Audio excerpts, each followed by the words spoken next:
Okay, so we'll do 1 Samuel 17. Samuel is one of the prophets. He's a prophet who's sent to King Saul. If you know, King Saul is the first king of Israel. Obviously, God was the king of Israel before that. The Israelites said, we want a king, we want a king, we want to be like everybody else, we want a king. And God says, you don't know what you're asking for. What you have right now is better. What you have is God telling you what to do, which is funny because that's kind of what we want now. We're like, man, it would be great if we didn't have presidents and chancellors and Congress and all these politicians. If we just had God. But they said, no, we don't want that. We want a king like all the other nations. And God said, okay, I'll give you a king like all the other nations, and you're going to sleep in that bed. And so he gives them Saul. And King Saul is notably head and shoulders taller than any other Israelite. If you imagine this, a kingly king, think probably flowing beard, tall, muscular, King Richard the Lionheart, that kind of guy. That's King Saul. He looks the part. He absolutely looks like a king. Everyone looks at him and they're like, yeah, that's a great king. He's a great, great warrior. He fulfills everything the Israelites want, but he's also kind of nuts. As things go on, he becomes less and less faithful, and he starts falling away from his duties. Now, God gives him the authority to be a king. He is the actual king of Israel, but he doesn't act out that role very well in the end. At first, he is faithful. The prophet Samuel tells him multiple times, do this or don't do that, whatever, and he listens. Then later on, he stops listening to Samuel, and eventually God stops talking to him entirely, and Samuel dies, and Saul is kind of left hanging. He's like, well, I don't know what to do. God's not telling me what to do anymore. I haven't been listening to him, but now he's not even talking to me anymore. So Saul gets into a lot of trouble doing that. He ends up going to a necromancer to call up the ghost of Samuel. He wants to talk to the ghost of Samuel because he doesn't know who else to talk to, and that's not a good thing that he does. So So that's who Saul is. Saul is the king at this point. The Israelites are fighting against various nations. I believe, who are these? They're fighting against the Philistines at this point. And this is where you're going to learn about Goliath. Now, in the previous chapter, chapter 16, 1 Samuel chapter 16, David is anointed to be the king. So he's going to be the king at some point. Just because he's anointed doesn't mean he's the king right then and there. All right. Who's he anointed by? I believe he's anointed by, well, let's just read 1 Samuel chapter 16, and then we'll go forward with that. So I believe he's anointed by Samuel. So one of the roles of the prophets is to pick the king. So the king, or the prophet, is the one who talks for God. He pours the oil on the head of the guy who's supposed to be the king. So Samuel anoints Saul. Saul becomes king. And then this happens much later on. All right, chapter 16. The Lord said to Samuel, how long will you grieve over Saul, since I've rejected him from being king over Israel? So again, he's talking to his prophet, and he's saying, Saul has not been a good king. I told you it was going to happen, and it happened. Fill your horn with oil and go. I will send you to Jesse the Bethlehemite, for I have provided for myself a king among his sons. Then Samuel said, how can I go? If Saul hears it, he will kill me. The Lord said, take a heifer with you and say, I have come to sacrifice to the Lord. Invite Jesse to the sacrifice, and I will show you what you shall do. And you shall anoint for me him whom I declare to you. Samuel did what the Lord commanded, and they came to Bethlehem. The elders of the city came to meet him, trembling, said, did you come peaceably? And he said, peaceably, I have come to sacrifice to the Lord. Consecrate yourselves and come with me to the sacrifice. And he consecrated Jesse and his sons and invited them to the sacrifice. It's interesting here. I wouldn't say necessarily that this is deception. This isn't God telling people to lie. But it is deception to a degree. It's Saul is going to kill us if we say that we're going to go anoint another king. So God says, okay, so don't tell him. Go and sacrifice a cow, which is what you're going to do, and say that's what you're going to do. So intentionally leave out some information. So there is some of that going on here. When they came and looked on Eliab and thought, surely, okay, so Samuel the prophet is going to the sons of, is it Jonathan? Is that Jesse? Sorry, Jonathan is his friend. Going to the sons of Jesse And it's the same sort of thing. Remember, their first king is head and shoulders taller than everybody else. He looks like a king, so that's what they're expecting for the second king. For Samuel, he's going to anoint another king. So he's looking at, maybe the oldest son. That would be the obvious choice for a king, the oldest son or the biggest guy. When he came and looked on Eliab, he thought, surely the Lord's anointed is before him. But the Lord said to Samuel, do not look on appearance or the height of his stature, because I've rejected him. For the Lord sees not as a man sees. Man looks on the outward appearance, but the Lord looks on the heart. Then Jesse called Abinadab and made him pass before Samuel. So Jesse is calling his sons, and they're processing before the prophet. And he said, neither has the Lord chosen this one. Then Jesse made Shammah pass by, and he said, neither has the Lord chosen this one. And Jesse made 7 of his sons pass before Samuel. And Samuel said to Jesse, the Lord has not chosen these. Then Samuel said to Jesse, are all your sons here? And he said, there remains yet the youngest. But behold, he is keeping the sheep. And Samuel said to Jesse, send and get him, for we will not sit down until he comes here. Then he sent and brought him. Now he was ruddy and had beautiful eyes and was handsome. And the Lord said, arise, anoint him, for this is he. Then Samuel took the horn of oil and anointed him in the midst of his brothers. And the Spirit of the Lord rushed upon David from that day forward. And Samuel rose up and went to Ramah. This phrase, the Spirit of the Lord came upon him, the Spirit of the Lord rushed upon him, this means kind of God's favor is with him. So every time Samson, for example, does some feat of strength, it says the Spirit of the Lord came upon him. The Spirit of the Lord rushed upon him. Just to say that anything good that he does, this is God working through him. So David is the youngest and probably the smallest. He's not the runt of the litter. He's not some weakly deformed child. He's David. Apparently he's decent looking, but he's a young man. Verse 14. Now the Spirit of the Lord departed from Saul. You see this contrast here. So the Spirit of the Lord rushed upon David. The Spirit of the Lord departed from Saul. And a harmful spirit from the Lord tormented him. And Saul's servant said to him, behold, now a harmful spirit of God is tormenting you. Let our Lord now command your servants who are before you to seek out a man who is skillful in playing the lyre. And when the harmful spirit from God is upon you, who will play it, and you will be well. So Saul said to his servants, provide for me a man who can play well and bring him to me. So I'm going to pause right there. Actually, I want to see what the note says about this, about verse 14. All right. So one of the notes says that this event could have happened chronologically after David and Goliath, but it doesn't matter one way or the other. The harmful spirit, you can think about it like really terrible depression or something like that. Like he's just in anguish. Yes. How old is David? Let me see if it's got a note. I imagine he's a teenager at this point. Yeah, he's not like a 30-year-old. He's not going to be in his 30s. He's not a full-grown man, married and all this other stuff. He's a young man. He's a youth, probably think about a teenager, anywhere from, let's say, 13 to 16 or so. That would be my guess. And yeah, so they're going with that. All right, where was I? Verse 18, one of the young men answered, behold, I have seen a son of Jesse, the Bethlehemite, who is skillful in playing, a man of valor, man of war, prudent in his speech, man of good presence, and the Lord is with him. So it's interesting. I don't know why he would call him a man of war at this point, because I don't think he would have been in battle. Let me see. Yeah, okay, so the note for this says, David was not 20 years old yet. This raises a question of chronology. Yeah, so this is why we're asking the question, like, wait, did this happen? Was this one of the events that happened after David and Goliath? So that's a little confusing. That happens sometimes in the Bible. All right, verse 19. Therefore, Saul sent messengers to Jesse and said, send me David your son who is with the sheep.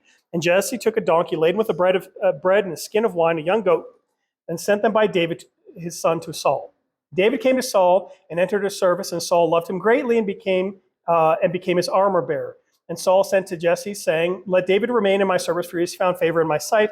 And whenever the harmful spirit of God was upon Saul, David took the lyre and played it with his hand. So Saul was refreshed and was well, and the harmful spirit departed him. Again, yeah, this sounds a lot like after David and Goliath. That kind of sounds like, because it doesn't seem like Saul knows David very well when he shows up to fight Goliath. So this makes me think this is probably after David and Goliath. It is interesting. So if you're thinking about the harmful spirit, you're thinking about melancholy or depression or something like that, this is that songs of praise, hymns of praise that David is playing, psalms actually help with that sort of thing. And that's actually true to this day. Sometimes, if we're really down, sometimes it helps to have a good song, to have time to pray and time to study God's word. So we're going to take a quick pause. The children are going to rampage through here and make a ruckus. And we've got a sort of portrait in our head of what a king looks like. This is one of the interesting things where we have Jesus riding in on a donkey, and I believe it's Solomon rides in on a donkey to Jerusalem as well. But the people expect a war horse, and that does come eventually. Jesus does ride on a war horse eventually in Revelation, but in his entrance to Jerusalem, he is a lowly king. He has a crown of thorns, not a crown of jewels and gold and all these other things. Although that stuff does happen later on, it's not saying that it's necessarily bad, but God does a lot of things that are contrary to appearances. When he has the king born, you would expect the king to be born in the castle. That's why the wise men, the Magi, go to the castle. But he has the king born in a stable, in a manger, in Bethlehem. He does this. He does this pretty regularly, where he'll intentionally set up something to be contrary to what you would expect for appearance's sake. So David is the youngest; he's the smallest. You would also have people like Jacob is chosen over Esau. Jacob is the younger brother of Esau, or Joseph and his multicolored coat or whatever is the youngest of all of his brothers until Benjamin. So God does this regularly. And it really kind of, he does it on purpose, I think, to poke at us, to say, I know what you think the king is going to look like, but I have better plans. So But it's interesting that God uses a lot of people that we don't expect. Saul is a great example. Saul, the one who gets converted to Paul, Saul is an enemy of God, and he's a murderer of Christians. Not only does he probably not look the part, but he doesn't act the part either, then God converts him and uses him to a great purpose. So God sees in the heart where we can't see. We only see the outward signs, the outward deeds, but God sees in the heart. And so this is one of the reasons why David is called a man after God's own heart. What was that? So David is called a man after God's own heart. God sees in the heart. This is why when Solomon is asked for any gift, he asks the correct gift. He wants a discerning heart. He wants the heart to be good. So God sees the heart. We often see these appearances. So let's keep reading because we're not yet at Goliath yet. Verse 19. Verse 19. Therefore Saul sent a messenger to Jesse to send me David, one of your sons, who is with the sheep. Jesse took a donkey. Okay, we already did this. Let's skip forward. And when the harmful spirit of God was upon Saul, David took the lyre and played with his hand. So Saul was refreshed and it was well, and the harmful spirit departed from him. So God is using David and using the music. Probably David singing. He goes on to write some of the Psalms, but if he's playing music, you know how musicians are. They tend to write songs their entire life. So he's probably already been working on some of the Psalms at this point. I imagine him singing like the Song of Moses or something after they crossed the Red Sea. I imagine those sorts of things might come up. Now, chapter 17, what we've all been waiting for. Now the Philistines gathered their armies for battle, and they were gathered at Succoth, which belongs to Judah, and encamped between Succoth and Azekah in the Ephes Damim. And Saul and the men of Israel were gathered and encamped in the valley of Elah and drew up a line of battle against the Philistines. And the Philistines stood on the mountain on one side, and Israel stood on the mountain on the other side, with a valley between them. And there came out from the camp of the Philistines a champion named Goliath of Gath, whose height was 6 cubits and a span. He had a helmet of bronze on his head, and he was armed with a coat of mail. And the weight of the coat was 5,000 shekels of bronze. And he had bronze armor on his legs and a javelin of bronze slung between his shoulders. The shaft of his spear was like a weaver's beam, and the spear's head weighed 600 shekels of iron. And a shield bearer went before him. He stood and shouted to the ranks of Israel. Not used to seeing anyone taller than he is. Yeah, so he might not be used to seeing anybody taller than he is. And this goes back to your point about judging people by appearances. Because whether Goliath is 9 feet tall, or whether Goliath is 2 feet taller than the king, or 2 inches taller than the king, he shouldn't have been judged by his appearances, and Saul should have fought him. The story is very different. Well, I mean, the story is actually the same either way, but it's more embarrassing one way than the other. If Goliath is a 9 foot tall behemoth, Saul should have known that God was strong enough to take him out. If Goliath was a 6'5" semi-behemoth, 2 inches taller than Saul, not only should Saul have known that God could have taken him out, but Saul, the warrior king, should have been willing to fight him anyway. So how much more embarrassing, how much more shameful would it have been if Goliath was basically the same height as Saul, and Saul says, "Oh, that guy over there is scary. Gee, we don't have anybody who can fight him. Oh, one of my soldiers, one of my short little soldier, well, one of my shorter soldiers, would somebody else like to go fight this guy? I don't know, he's a little bit scary." This is the king. I'm totally okay with the 9 foot Goliath. I think it's really funny that, well, I don't know if it's funny. It's kind of embarrassing if Goliath is only slightly taller than Saul, but the end of the story is basically the same. Nobody but Saul should have been able to challenge this guy. If hypothetically all of the Israelites are 5'4", and even if Goliath was only 6'5", if he's carrying around a 120-pound breastplate, the dude is strong. That's heavier than any of our military load. How much would you carry in a pack if you're going 50 pounds maybe, plus your gear, plus everything else that you have, which is designed to be as light as possible? Maybe you get 90 pounds. That's knee-breakingly heavy.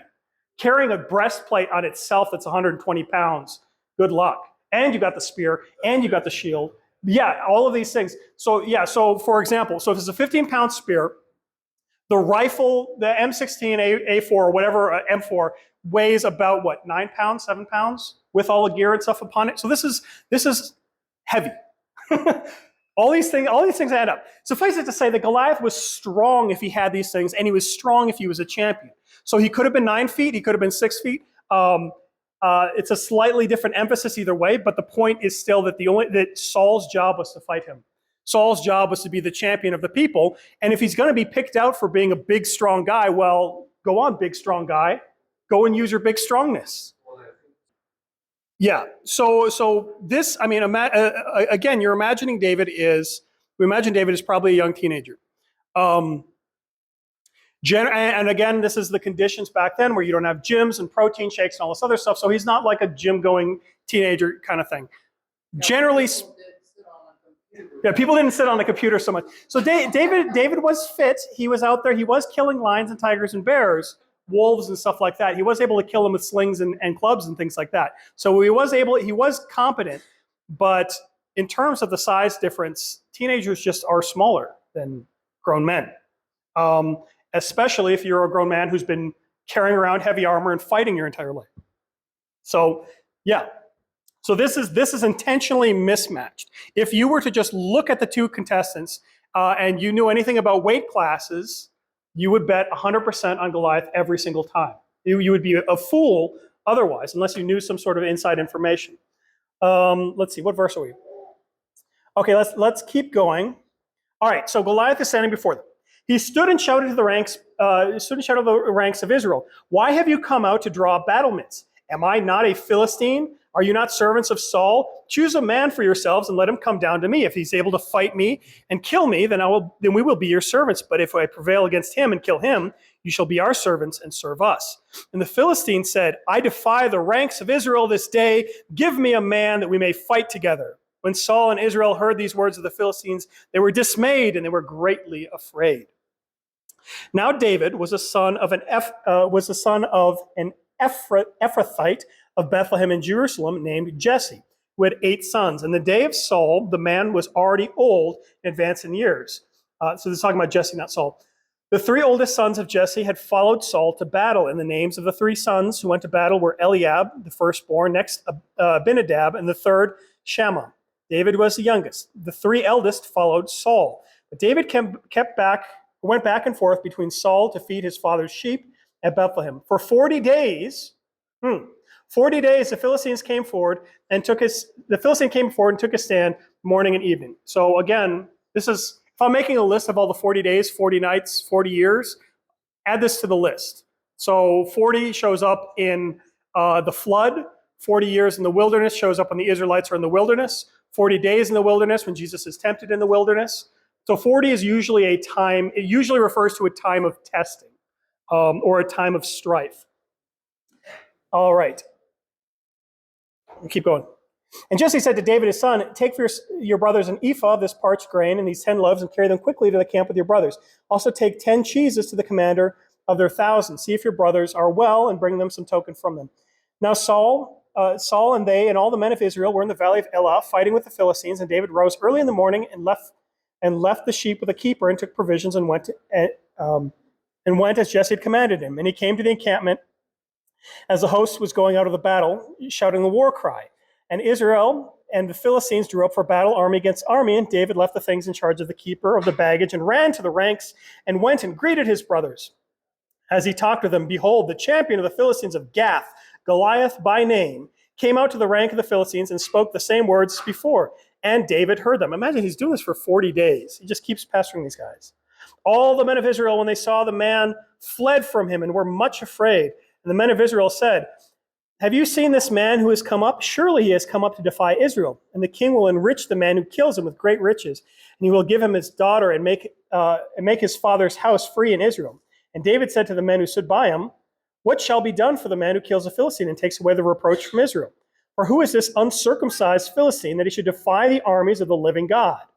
And the people answered him in the same way, so shall it be done to the man who kills him. So David is insulting this. He's calling him an animal. Who is this? Who is this filthy animal who dares speak against our God and our God's nation? Who dares speak against the people of God? So David is incensed at this. It is appropriate sometimes to get mad at blasphemy. That's really what Goliath is doing. He's not just picking fights, he's actually mocking God. Now Eliab, his older brother, his eldest brother, heard when he spoke to the men, and Eliab's anger was kindled up against David. So David's walking around and said, why doesn't somebody kill this guy, huh? Somebody needs to put this guy out of his dog. Who is this guy talking at? Somebody should kill this guy. And Eliab says, shh, would you be quiet? Why have you come down? And with whom have you left those sheep in the wilderness? I know your presumptions and the evil of your heart, for you have come down to see the battle. So he's saying, you're being a pest, and you're just coming down to see people kill each other. Then you're going to go back and play with your sheep all day. So older brother, younger brother mentality. Then David said, what have I done now? Was it not but a word? He said, I'm just saying, someone should kill this guy. Was it not a word? And he turned away from him toward another and spoke in the same way, and the people answered him again as before. So David is pretty annoyed that nobody's killing this guy. When the words that David spoke were heard and repeated them before Saul, he sent for them. And David said, so David's going around telling, somebody should kill this guy. Hey, you know what? Somebody should kill this guy. You know, somebody should kill this Goliath guy. And eventually Saul hears, hey, somebody's talking about killing Goliath. Ooh, send him to me, quick. And sent from David said to Saul, let no man's heart fail because of him. Your servant will go and fight with this Philistine. So David says, I'll go fight with Philistine. And Saul said to David, you are not able to go against this Philistine to fight with him, for you are but a youth, and he has been a man of war from his youth. But David said to Saul, your servant used to keep sheep for his father, and when there came a lion or a bear and took a lamb from the flock, I went after him and struck him and delivered it out of his mouth. And if he arose against me, I caught him by his beard, and I struck him and I killed him. Your servant has struck down both lions and bears, and this uncircumcised Philistine shall be like one of them, for he has defied the armies of the living God. And David said, the Lord who has delivered me from the paw of the lion, from the paw of the bear, will deliver me from the hand of this Philistine. And Saul said to David, go, and the Lord be with you. Then Saul, so he's like, yeah, I'm convinced. All right, go ahead, let's see this. Then Saul clothed David with his armor. He put a helmet of bronze on his head and clothed him with a coat of mail. And David strapped his sword over his armor, and he tried in vain to go, for he had not tested them. And David said to Saul, I cannot go with these, for I have not tested them. So David put them off, and he took his staff in his hand.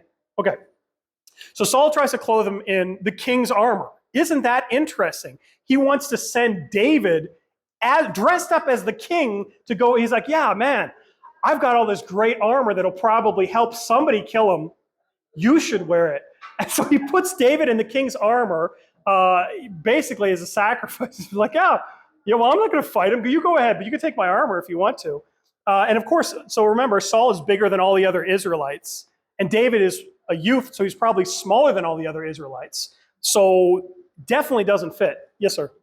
Yes, contrast this to later on when David sins with Bathsheba. When it starts that passage, it says, now the summer came when all the kings went to war. So David was actually following in the footsteps of Saul for a period of time too. He's supposed to be at war, and because he's not, he's at home sinning, and he sees Bathsheba, and he gets into adultery, and he gets into murder and all these other things. Thankfully, he comes back from that. So David has the struggles of the king, but Saul embraces them and goes into his cowardice, whereas David repents from this later on, which is why he's a man after God's own heart, not because he's the perfect king, but because he's a king who repents from the sin. But yes, so much more a stunning picture that the king who should be fighting sends David dressed as a king. All right, let's see if I can get to the end of this. He took a staff in his hand, chose 5 smooth stones from the brook, and put them in his shepherd's pouch. His sling was in his hand, and he approached the Philistines. I heard this. I told you this. I heard this on YouTube, so you know it's true. The question was, why did he choose 5 stones if he knew that God was going to deliver him with 1 stone? You know why? Because Goliath had 4 brothers. That's what I heard, which is an interesting theory. It does say in the Bible that Goliath had 4 brothers. And if you kill somebody's brother, it makes sense. The Bible doesn't say it, but it's a cool little theory. I like it. I'll roll with it.